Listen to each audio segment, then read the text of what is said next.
Hi, everyone. We'll just give people another 30 seconds or so and then get started.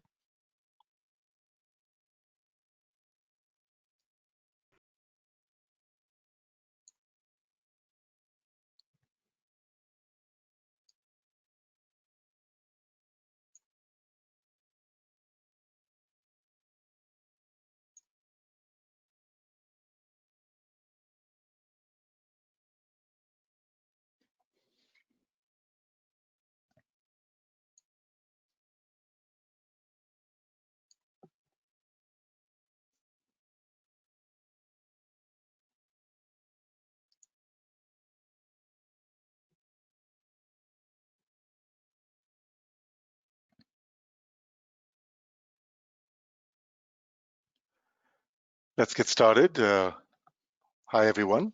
Thank you for taking the time to be with us today. I'm Malcolm Pantaki, co-founder of the Revolution in Simulation online community and VP of Analysis Solutions at Aris Corp. I'll start with a brief introduction to Revolution in Simulation and then turn it over to Seb and Jeff. The Revolution in Simulation initiative was launched at the NAFEM's CASE conference in 2018, so we're just over 2 years old now. It's a free web portal that gathers together in one online space all the resources you might need to take your simulation investments to the next level. It focuses on next-gen simulation usage, helping your organization to maximize the impact of simulation on your business goals. Case studies are an important resource that's available on the RevSim portal. We've gathered together over 100 interesting cases now, and that list keeps growing.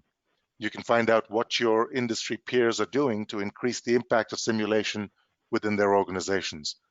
Please join the community and contribute your own success stories. It's free to join. A number of industry leaders have volunteered their expertise, knowledge, and time to be moderators of a growing list of topics of interest. You see those on the screen there under the How It Works menu. They curate freely available materials and reference them on the different topic pages. You can access these under that menu. You can ask questions and start discussions with the moderators, and so please contribute your thoughts and materials to share with the community. With the help of the moderators and our community, we've gathered together a pretty large trove of resources. You can access these under the Resources tab. Very few of these are actually stored on the site. The site provides a short summary of a resource and then points to its original location on the web. Please contribute resources that you think would be valuable to the community. Finally, RevSim has a growing list of sponsors, industry thought leaders that are an integral part of this revolution in simulation. The sponsors provide more than just financial resources to the community and are critical to the ongoing success of this initiative. If you're a solution provider at the cutting edge of simulation, please join us at revsim.org and contribute to the community. This is the fourth webinar in the new Learn from Your Peers webinar series that we've been hosting since the second half of last year.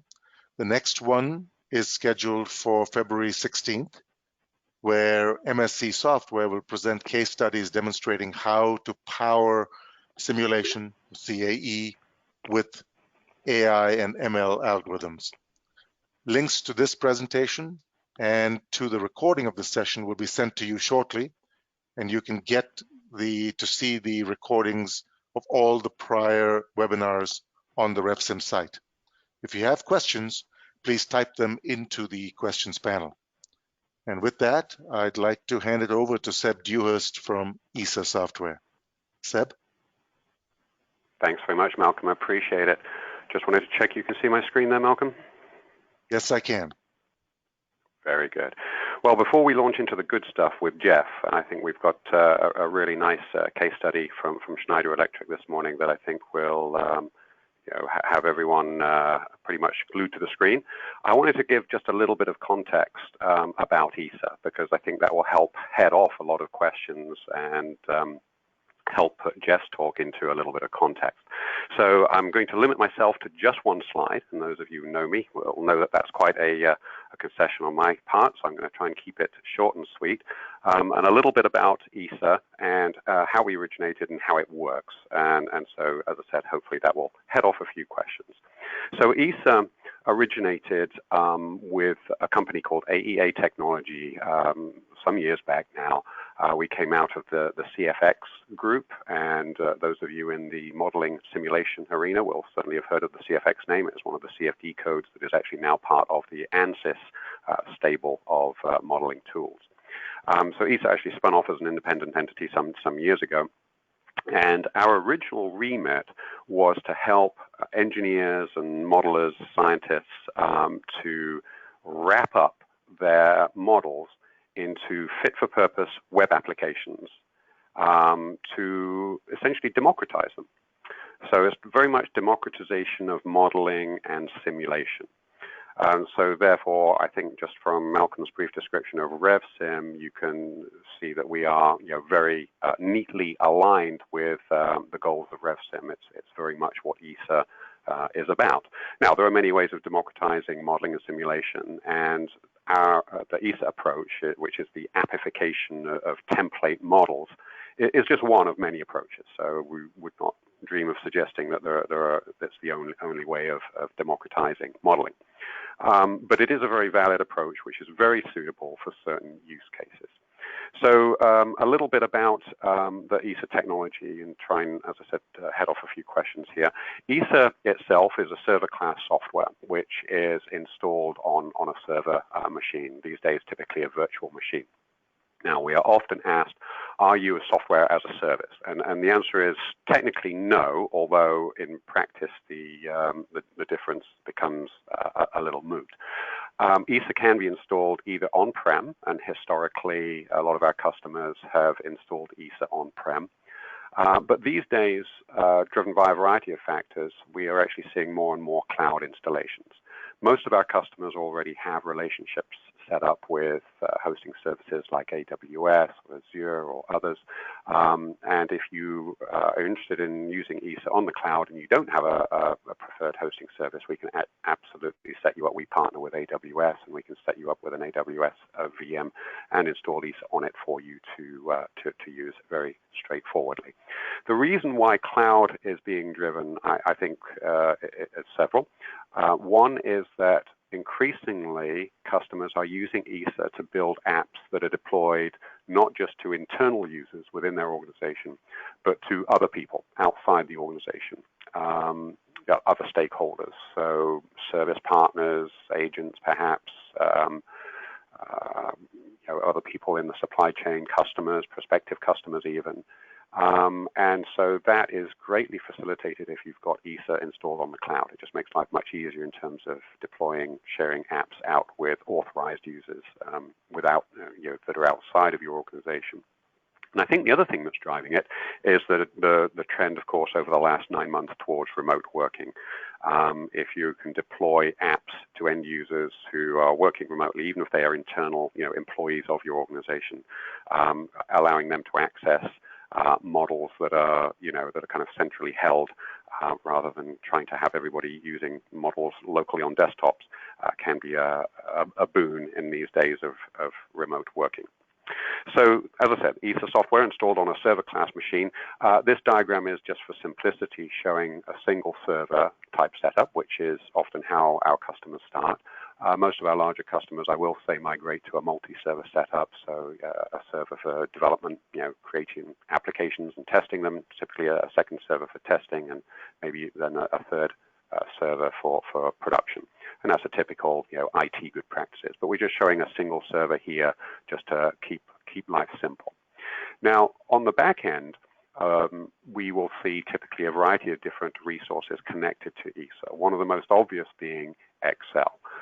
Jeff's going to talk to us quite a lot today about how ESA interacts with Excel, and it's one of our most rapidly growing areas. Excel, for better or for worse, is just one of the most ubiquitous modeling tools out there, and is used not just for hardcore engineering modeling, but also what we tend to call where engineering meets dollars. So for costing, pricing, configuration, if you engineer products to order, then very often we will find a spreadsheet in that process for configuring and pricing products for customers.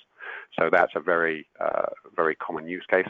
And of course, the use case that Jeff is going to talk about is where Excel is embedded in a process which is for certification of equipment. We can, Esa applications can also, of course, talk with databases. Esa ships with a MySQL server, but can also communicate with other third-party databases. The key thing about Esa, of course, is that it can drive other processes on the back end. While we started out with CFD, so CFX, Fluent, Star, and FEA codes like ANSYS and Nastran, we have plenty of customers using Esa to drive such models. But I would say actually more common would be the zero-dimensional type modeling tools like MATLAB and MathCAD, in-house codes, legacy codes, Fortran, R, Python increasingly, especially for machine learning models. We can drive all of these non-Excel type of modeling tools as well. And then increasingly in this increasingly web-driven world, we're finding the need to be able to connect to server class applications as well. And that might be PLM or SDM systems. Very often I talked about pricing and configuration. Very often we're actually finding the need to integrate apps with CRM systems like Salesforce or Microsoft Dynamics, and that can be done via an API link. The types of users within Esa, we tend to call the folks creating applications authors. We don't call them developers, we call them authors. There's a movement that you may have heard of, the low-code, no-code movement, which is being followed closely by the analysts, and it's really, really taking off over the last few years, this idea of creating apps without having to do any coding. And in that sense, Esa can be thought of as a low-code, no-code platform built specifically for engineers and scientists. With this back-end capability of being able to drive these other modeling tools, Esa is unique in the low-code, no-code sector. And authors, if you hear Jeff use the phrase authoring, that's referring to this, the process of actually building apps for which no coding knowledge is necessary. So these are typically people who understand the underlying process and the models that are used. And then, of course, finally, the end users, the consumers, which may be on desktop applications or increasingly on mobile devices out in the field, for example. So that's Esa, and I just wanted to give a little bit of background about Esa, and as Malcolm indicated, if there are any questions, please feel free to drop them into the questions panel, and we will absolutely get to them at the end of the talk. So without further ado, let me hand over to Jeff Gatcher from Schneider Electric, and let's see what they've been up to using Esa. And Thanks, Jeff, I can see your screen, and there you are. Good to go. Perfect. Greetings, everyone, and my name is Jeff Gatcher. I work for Schneider Electric, and the case study we're going to present today is how we can accelerate a process, and this process is for seismic certification, such that non-experts can take advantage. The agenda for the webinar includes a little bit of discussion of our certifications. I will have to get into what I call earthquake demand and product line capacity, and that's basically the nuts and bolts of the certification. Talk about the web technology that we're using and our validation strategy for conformance. First of all, who is Schneider Electric? Schneider Electric is a French multinational company. We provide energy and automation solutions to distribute and control electricity. Our markets basically include everywhere where electricity is used: homes, buildings, data centers, essential infrastructure. We make the products that power up life. I can give a brief background of my background. I've been working in industry for 32 years. I covered multiple industries, started off in power construction, then moved into aerospace and missile systems. And for the last 22 years, I've been working for Schneider Electric on seismic conformance And my primary responsibility today is setting the strategy for seismic conformance of our North American product offers. Now, being an electrical equipment manufacturer, we're an electrical equipment OEM. We understand UL and IEC regulators. UL is the regulator that sets requirements for electrical safety. We understand them. We work with them daily. We have trained staff and our certifications, and it's really not a mystery for obtaining and maintaining the UL label. Contrary to that, seismic certification is not a core competency of our company. In addition, the requirements are not well defined by codes and standards. So 20 years ago, seismic conformance was a big mystery. And even today, it's not a core competency.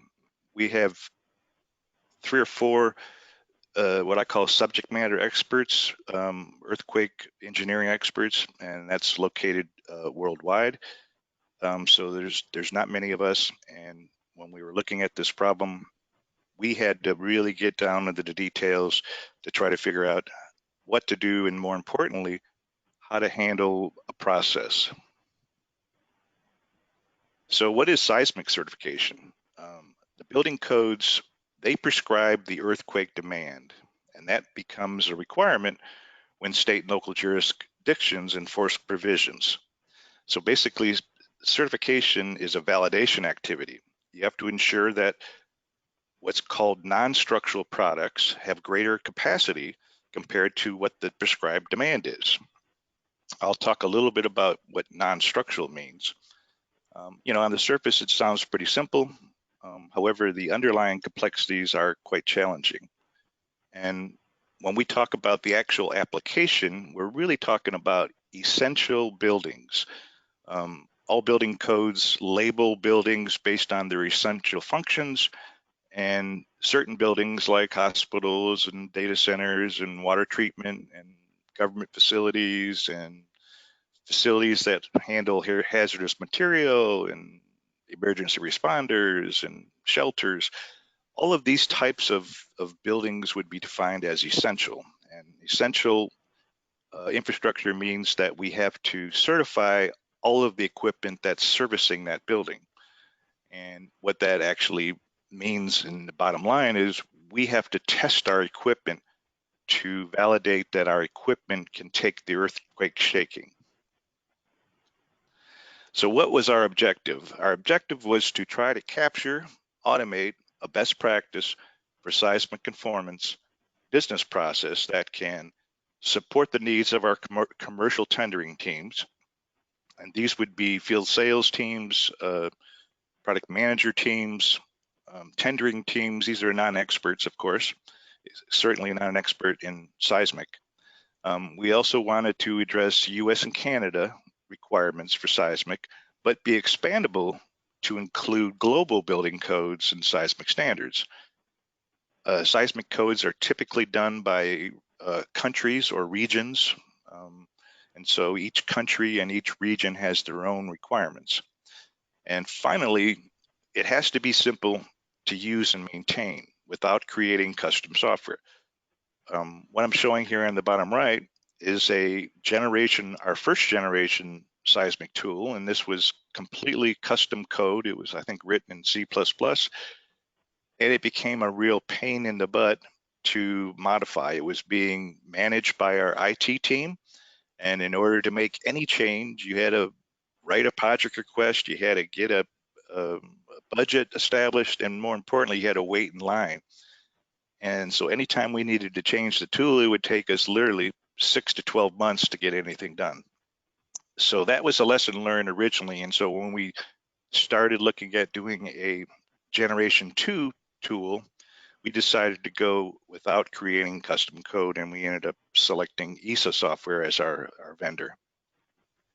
But first, what is non-structural? This is a term used by structural engineers and building professionals. Obviously, the building skeleton includes the foundation, the beams, columns, walls, bracing, floor slabs. And non-structural includes everything that's contained within the skeleton that makes the building function. And more specifically, we are talking about electrical equipment and electrical distribution systems.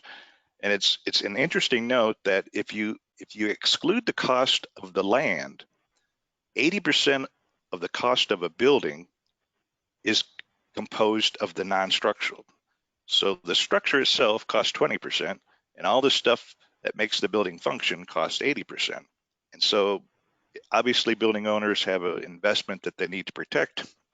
And so therefore, seismic certification of the equipment within the building is a mandatory requirement for essential structures.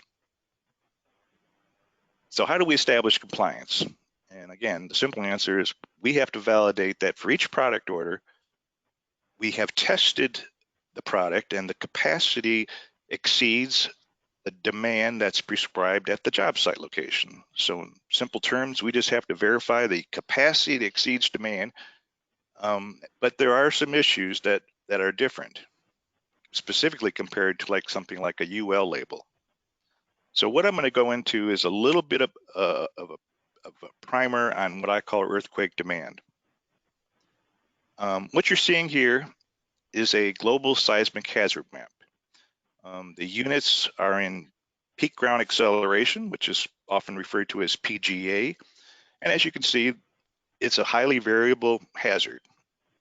Places in white basically have virtually no ground motion requirement, or less than 0.02 Gs. And then the places in red and brown are areas that experience the high ground motion greater than 1/2 of a G. Now, I'm going to pause right here and leave this slide on. When you think about certification in a piece of equipment, well, we have to test that equipment. And so you have a couple of options here. We could simply look on this map, pick the maximum value, and use that value to test all of our products. That would make it simple for our field sales team. You'd have one certificate of conformance. You would hand it out and say, here it is, here's our conformance, have a nice day. However, the maximum ground motion, the peak extreme maximum ground motions are extremely high. And those ground motions are not a very easy test to pass. So if you decided to go down testing to the maximum, you would have to beef up the enclosures, make them weldments using angle irons and structural shapes, and it would be like a Sherman tank. And yes, it could pass that extreme test, but when you start looking around on these maps and looking exactly where are these locations that have extreme ground motion, what you come to see is there's basically no infrastructure there. Why? Well, constructing a building at a location of a high extreme ground motion would make the building cost prohibitive. So there's really no equipment applications at these locations. So what we decided about 20 years ago, 15 years ago, is we would test our products up to their limit. And each product has a slightly different limit. And then by going down that path, we then had to figure out, well, how are we going to help our field sales teams make sure that they don't sell into one of these locations in which the ground motion exceeds the capacity of a product? And so this is the case study that we're really presenting. But what you can obviously see is the earthquake requirements are proximity based. Where is the building located on the earth? And then actually, where is the equipment located within the building? Every building, as you go up in elevation, experiences basically what we call building amplification. So up on the roof of a building is going to be a larger ground motion than at the base. And then again, the actual maps are prescribed by the countries. And so the US and Canada codes have hazard maps, and there would be a similar hazard map for Europe and for Japan and China and Russia, et cetera. But the big difference is they're site specific. When you compare to the UL requirement, you either have a UL label or you do not. It's binary. But with earthquake requirements, you have to know where your product's going. so that you know that your capacity is greater than what the demand is at that location. Now, I won't go into too much detail, but compared to the UL regulators, you're dealing with one organization. Now, US requirements for seismic protection, you start with, on the right-hand side, the US Geological Survey. That's the national organization that creates the hazard map. So hazard maps are revised every 6 years. Those hazard maps funnel into a document called the NEHRP provisions. NEHRP stands for National Earthquake Hazard Reduction Program, and it's also managed by a federal organization in NIBS, NIBS. So the NEHRP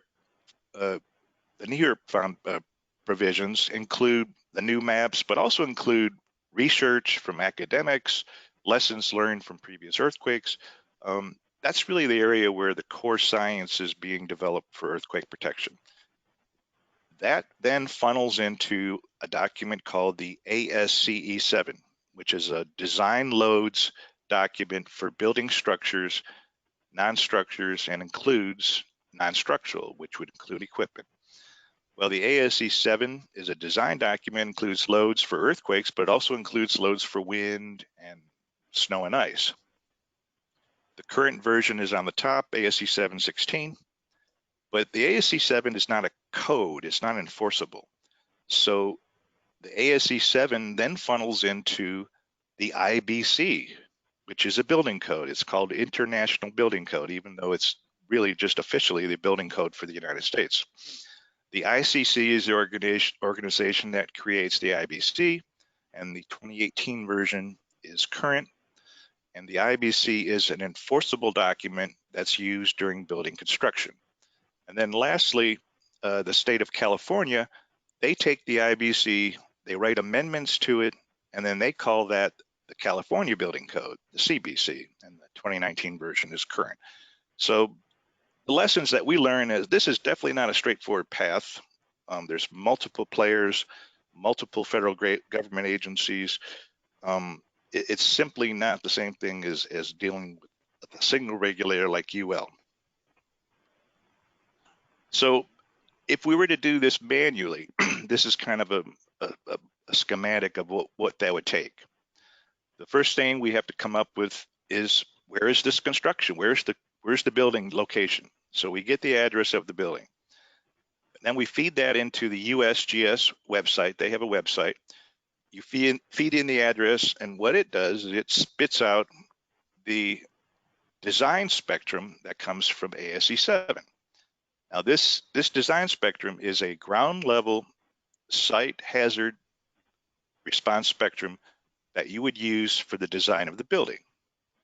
Well, we need to test equipment, so that doesn't actually work for us.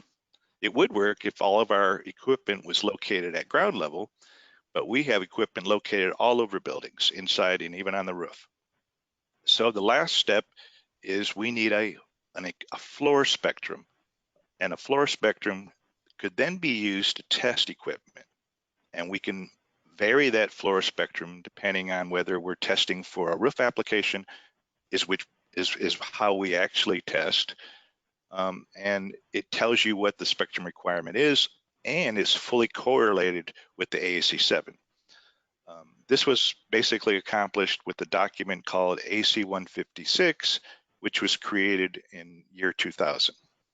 So that's the manual process of how you would be able to validate that the capacity of a product is greater than the demand at a specific construction site.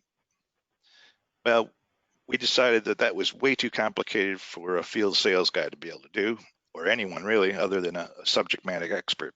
So this was when we had to go through the tedious and details of how can we automate this. And so this was a part where you actually have to get the database files from the USGS. They do publish them. They're gridded database files, and the data is on 1/10 of a degree latitude and longitude. And these files are obviously quite large in size. And then we had to figure out what kind of math needs to be done, what kind of interpolations need to be done, how do you figure out the deterministic versus the probabilistic ground motion, which one is used. And so all of these details have to be captured and validated. But once you do that, and that is a time-consuming activity, but once you can do that, then you can can it. And this is where we have partnered with Esa software. So basically what you're seeing here is one of our 3 Esa applications. And this application happens to be the commercial tool. This is a tool that's distributed to about 350 end users that are spread out across the Americas. These would be the field sales staff, the tendering teams, anybody that touches or has to touch a quotation or an order for a project. And again, we learned right away that using custom software was not the way to go. So our 2nd generation of these tools, we partnered with Esa. So in other words, if I want to move something on this GUI, I literally open up an Esa author, I load up this application, I make the change, I republish, and it's done. It would literally take me 10 minutes to make a change to this graphical user interface. Now, with our custom software, that process would literally take 6 to 12 months, and we would have to pay our own company money to make the change because the IT department had their rules, and that's just how it worked. So we decided to take an alternative route and use something like Esa software where we can actually manage it and run it ourselves. So I've talked about the demand side of the equation. You know, we have to determine what is that earthquake at that location in that building. The capacity side is almost even more complex. The capacity, as I stated, it's all about testing. So it's a measure of the equipment's ability to withstand earthquake loading. So we have to apply horizontal and vertical accelerations, and they are applied through the anchorage points, and we have to use what's called a seismic shake table. However, the capacity includes not only the structural integrity perspective, but it also must include active operation performance. So we basically strap our equipment to a shake table, we run a 30-second shake test at a certain level, and then we power up the equipment and make sure that it's still functional. Now, we use Tri-Axial testing, which basically is testing XYZ simultaneously. There are other tables that are biaxial, but with where it's basically testing one horizontal and one vertical. But then you have to rotate the equipment 90 degrees because you have to test in all 3 axes. So the biaxial tables take a lot longer. And so we typically use only tri-axial shake tables. And there's probably about 10 to 12 commercial test laboratories in the United States that offer these types of shake tables. They come in various sizes. The smallest one we've used is a 3-foot by 3-foot table. And the largest tables are literally 20 feet by 20 feet, and they're quite huge. So you can put multiple test units on the table at the same time. So now I'm going to talk about the steps about how do we determine the assessment. What is the capacity assessment process? And as you can see here, we actually use 3 separate Esa applications. But starting at the far left, we're trying to do a product line. We need to certify an entire product line. And when we talk about a product line for electrical equipment, most of the product lines are extremely variable in options. In other words, there's a product called a motor control center. It's just a rectangular enclosure that controls process motors. But the enclosure comes in 20 different footprints.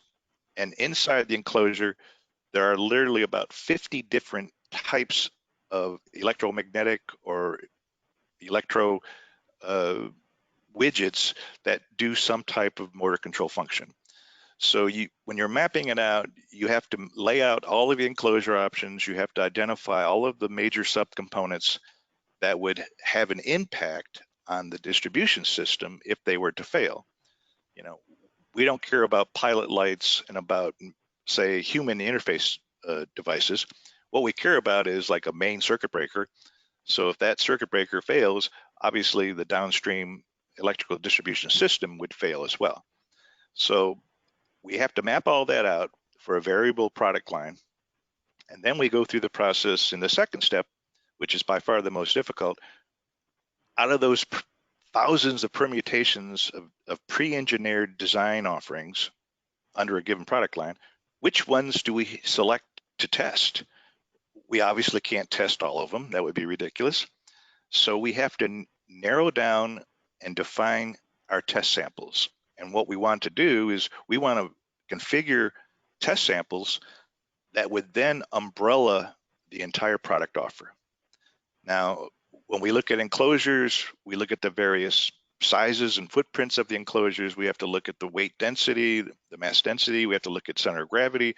And then what we're choosing is the least resistant enclosure to resist lateral and vertical forces. So we select out of all of the options, this enclosure is the least resistant, so that would be one we have to test. And then we also have to test all of our major subcomponents. And so we have to configure other test samples that include all of the other major subcomponents. So you might end up with a very complex product line. You might end up with half a dozen test samples. And that then, if you're going to do a third-party review and get the third-party approval, you would hand all that off to the third party, and they would look at what you did, your map and your assessment, and then there might be a negotiation. They might say, why didn't you test this and why didn't you test that?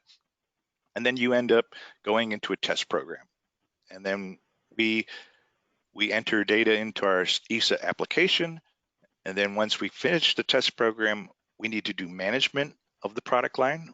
We need to make sure that we're looking at all of those test samples and we're combining it. And then once we complete that, we go back to the third party and they look at our test program results and they either say yes or no, and then there's a negotiation, et cetera. And then the final step is we come up with our compliance documents, and that's the third Esa application in which we actually provide to the commercial team. So I'll kind of run through these fairly quick, but this is an example of our first application. This is inputting the test data before we go to a test. So we actually have to define the test units. So we need to know the physical characteristics, electrical characteristics. We define where we are going to place response accelerometers onto the test unit. We define what types of functional tests we're going to be doing to validate operational performance pre and post, and all of that gets entered into this application. Then we get to additional information, and this would be we need to identify what the major subcomponents are. Now we're not really entering a bill of materials because bill of materials includes everything, the screws, the lights, everything. What we're really interested in is what are the core major subcomponents? Is it a big circuit breaker? Is it a contactor? Is it a voltage transformer? Is it a CPT, a control power transformer? I mean, what is in this test unit so that we know what we've tested?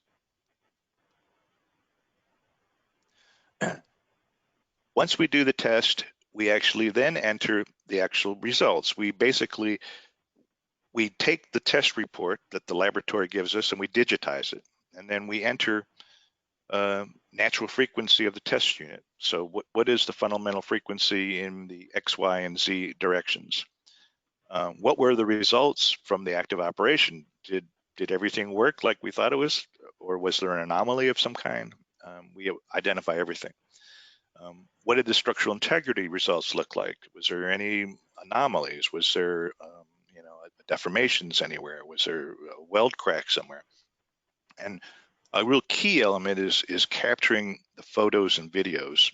During the test, there's a lot of photos taken. We take videos, and when we're talking to the third party, those are completely instrumental in helping us convince the third party that everything is fine.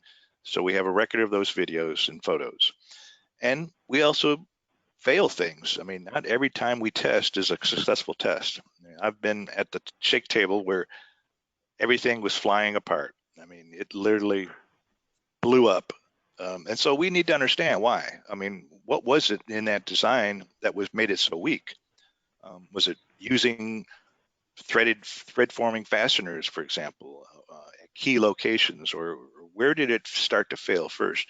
So that we can relay that information back to the design team so that when they're designing a new enclosure, they won't make those and repeat those mistakes. And then once we get the data back, we also have to, and this is where we have behind this application, we have a very complex spreadsheet. And the good thing about this is there's one spreadsheet, it's under revision control. We know that's been validated. And so when you enter the test run data, the test response spectrum, the ZPA, we push a button, it calculates what the capacity is for that test unit, and it auto stores it and saves it into the database. Now behind that is a very complicated spreadsheet that we know has been validated. If we need to change it, we can change that spreadsheet, republish the application, and now we know that every time going in the future, it's all been validated. This is the part where we're doing product management. So we create a product tree, for example, in the top left of that graphic. This is a product called medium voltage switchgear, and we have about 8 of them. So for each one of these, we have to assign test units. So in this case, for this particular switchgear, we had to assign 2 test units, and what the application is doing is it's looking at the capacity for both of those test units, and then it's picking the minimum capacity numbers across both of those test units, and then that minimum number becomes the capacity for that particular product tree. And then on the right-hand side, we put in some terms that will show up in our conformance certificate. And because we deal with our Canadian neighbors, we have to create a French version of the certificate because there are locations in Canada that will only accept the French version of a certificate. So we also have to enter the terminology in 2 languages, French and English. And this is handled in our second Esa application. So this is kind of a summary of our strategy, if you will. And what I discussed earlier is we decided a long time ago that we were not going to test equipment to the maximum level. And what I failed to talk about was that we did an acquisition of a company that did it that way. They actually looked at the maps, they looked at the global map and said, we need to test to the maximum amount. And when I looked at their enclosure, it was a full weldment. It included C channels at the base and angle irons, and it was welded. I mean, it was like a tank, and they were able to pass. But that particular enclosure cost about 7 times the amount of a standard folded sheet metal enclosure that uses mechanical fasteners. So the strategy that we definitely knew we had to go down was to have a tool that we could give to the commercial teams. They don't know anything about seismic. All they have to do is select the type of certificate. We support a sample type or a quotation or an order, 3 types of certificates. They pick the building code. In this case, we support older building codes and newer building codes, both for the US and Canada. And there's about 8 of those right now. You define the location. In this case, we supported multiple types of locations. You could just, if you knew the address of the construction site, then that was preferred. But a lot of times our teams, they don't exactly know where it's being sent. Maybe it's being sent to a distributor, and then the distributor is going to take it to the job site. In that case, you could even just pick the whole state. And so what it'll do, if you know it's going to Washington State, you pick Washington State, and then the certificate would be valid for anywhere within the entire state of Washington. It also, you could enter a zip code. And so if you know that the construction sites in the zip code. You type in the zip code, and then it'll allow that product to be installed anywhere within that zip code. And then you hit the button. It's fully automated. It's 100% validated. So on the right is where they pick the product types, and here are the product types that we support. They hit the generate certificate button, and out comes the 2-page certificate of conformance. This happens to be also driven by an Excel template. And what you can see here, the product type is listed, the code type is listed. It gives you more information about the product. In this case, the street address is listed. It tells you what the demand is, the earthquake demand at that location. It tells you what the tested capacity is for that product type. It gives you a couple curves on the bottom. And then in the second page, we have our compliance notes that tell the user what we actually did. And if this is an order certificate, which it is, it needs to be signed and dated. And this is fully automated, and we would support the order version and a sample version as well. So here's some statistics about our commercial tool. We have 19 different categories of product that's supported in the tool. And within those 19 categories, we have 64 product line variations that are included. This number is actually slightly off. I think we're about up to 220 shake table test data sets that are presently in the tool. And we have 340 user accounts that are spread across the Americas. And again, these are non-specialist sales teams, tendering teams. The tool supported 2.6 billion in product orders over the last 10 years. And thank God, our latest ESA version of the tool requires no IT maintenance. We do no longer have to go and beg money and get in line with our IT organization. We simply make the changes ourselves and republish.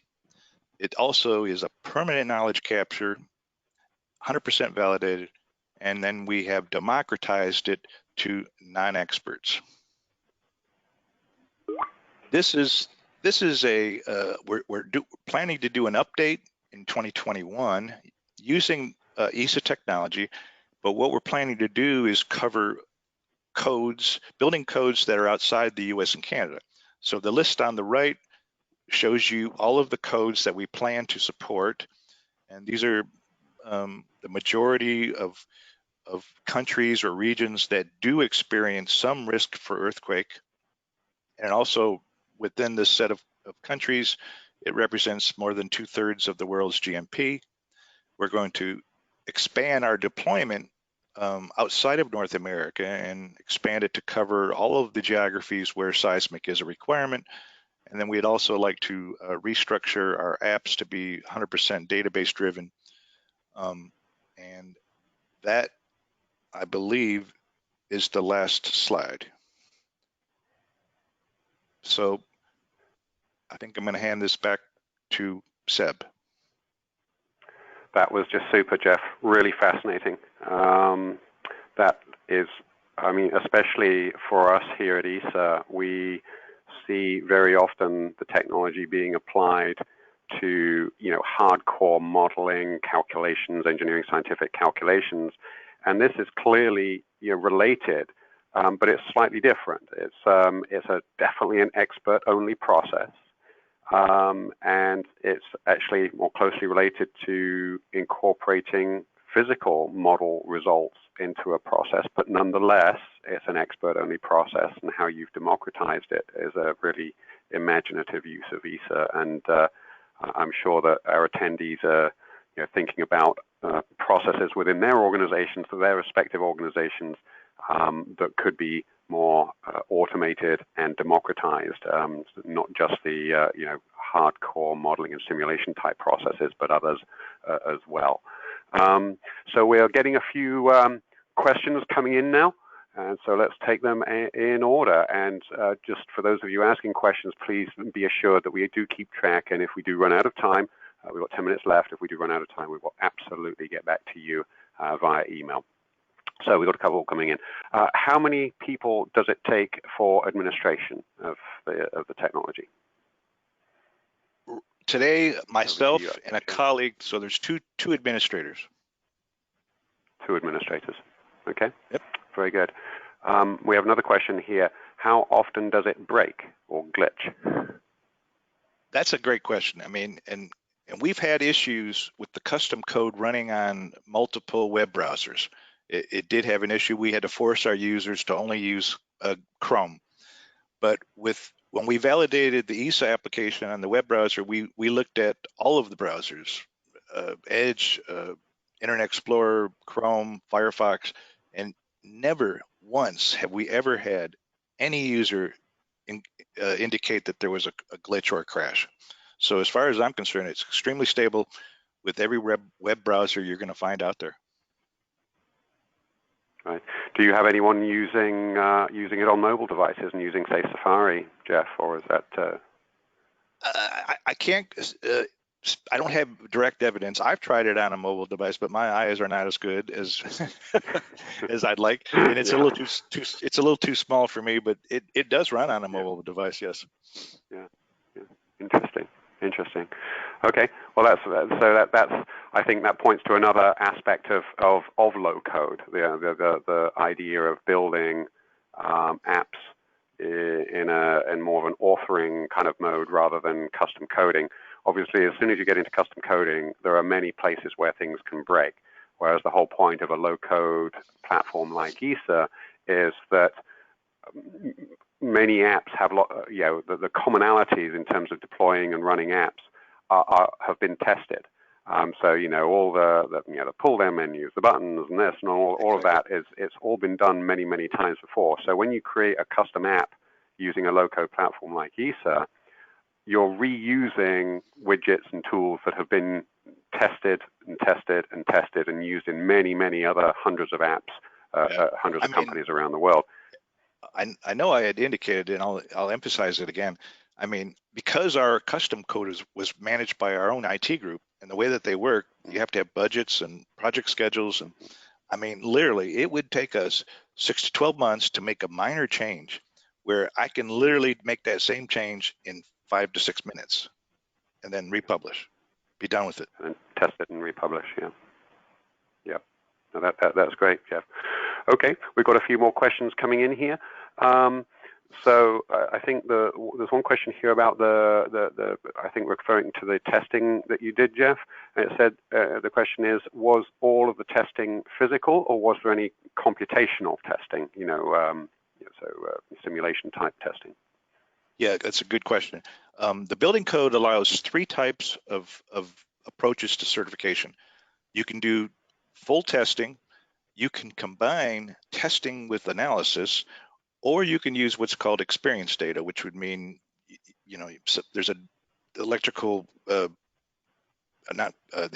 utilities have a database of every power plant that's ever experienced an earthquake, and they list the products that were in there, and you could use that to validate as well.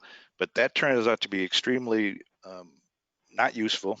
I mean, those are old products that typically are in the database, so we don't use experience-based. But for some products that are extremely large, like a cooling tower or a genset that's huge, the building codes allow you to share or to use some analysis for structure, and then some testing for the stuff that actually functions, because analysis by itself can't validate that an electronic component's still going to work. It can validate that the screws that hold that electronic component to the frame will stay intact, but it doesn't validate that widget's going to work. So typically, you have to always have some testing, and you can combine it with analysis. Yep. Well, and that is kind of fascinating, because while again Esa was originally designed to run purely modeling and simulation type models, we do see quite often apps that are created which are kind of hybrid apps that may initially ping some empirical testing data to provide some information, and then if that information isn't available for the set of conditions that the user prescribes, it actually then goes a little bit deeper and runs an actual simulation model. So it's not always a simple one-to-one, okay, you've got an Esa application, let's run a simulation model. It might be a more nuanced process than that. Exactly. Indeed, we're seeing some applications now. Sorry, go ahead, Jeff. I was going to say, and what we've discovered is, I mean, we typically we will do an analysis of a product that we know is going to be tested, and we would look at the results, and you know, it's kind of an art form. You know, I don't know, maybe you got to make that may not make it, but that's not a standard process. And so we've had other parts of the company never do that, and they go to the shake table, they put it on there, it fails miserably, and now you've lost everything, and then you've lost money. So we typically analyze before we test. Got it. And in fact, some of the apps that we're seeing customers build these days will actually use will drive a machine learning model to do a kind of an analytics or a, like linear regression type modeling from empirical data to try and predict a result, and then maybe run a simulation model to compare and contrast the the predictive analytics type approach to a computational simulation. And that actually leads very nicely to the next question that I have, which is, if my VBA macro calls another Python script, and of course Python is often used for machine learning modeling and can be embedded within Excel. So if my VBA macro calls another Python script and writes model outputs back into the Excel, can this be supported by ESA? The answer is yes, that can certainly be supported because, in fact, let me do this. Let me jump back to that diagram that we used earlier on in the presentation. Because the ESA server can curate an entire process, you can actually be driving an Excel model. Excel is being run natively here, and that is a really good point, actually. So whoever asked that question, thank you. We are running Excel natively, and that means we don't convert Excel into a web app. We create a web app on top of the Excel spreadsheet. So Excel is being used, Excel.exe is being run, but via a web services call, which means we can handle multiple users, concurrent users, and so on and so forth. ESA can actually scale by having many of these Excel servers on the back end. And because we're running Excel.exe, that means we can indeed support add-ins and macros and Visual Basic. So the answer to that question is definitely yes. And there's an add-on question there, or VBA calls, model in exe format, and that exe writes back to Excel. Can such work? Yes, indeed. So executables, this is really falling into this category, but the two can certainly talk together. And for anyone who wants more specific information, obviously, you're welcome to contact us. There are contact forms available on our website. Now, how are we doing for time? We're at 11:58. I think we might be able to fit in just one more question. So that was an excellent one, macros and add-ins. And, oh, yep, there's a question here, one more. Can ESA be used to run machine learning models? And that may have been just prompted by what I said a moment ago. And the answer is yes. We are seeing that while ESA, again, was originally created for modeling and simulation people, data scientists often have exactly the same issue that modelers do, simulation experts do, in that the data science type processes are quite expert only. And if you've created a machine learning model to do predictive analytics using, say, Google's TensorFlow or something of that nature, or some of the toolkits that are available, Python-based toolkits, how do you deliver that out to a wider audience if your use case requires that? Can ESA be used to do that? And the answer is a resounding yes. We have customers doing precisely that. Okay, I think we're right at the top of the hour. We do have a few more questions here, and they will certainly be answered via email. We have your registration information, so we will certainly get back to you. So with that, I'd like to just hand off back to Malcolm just very briefly, and I think we're pretty much done. Malcolm, any final comments? Thank you, Jeff. Thank you, Seb, for a good webinar. The recording will be made available to everyone that attended and will be on the RevSim site. We'll see you at the next webinar next month with MSc focusing on the use of ML and AI in simulation. Thank you.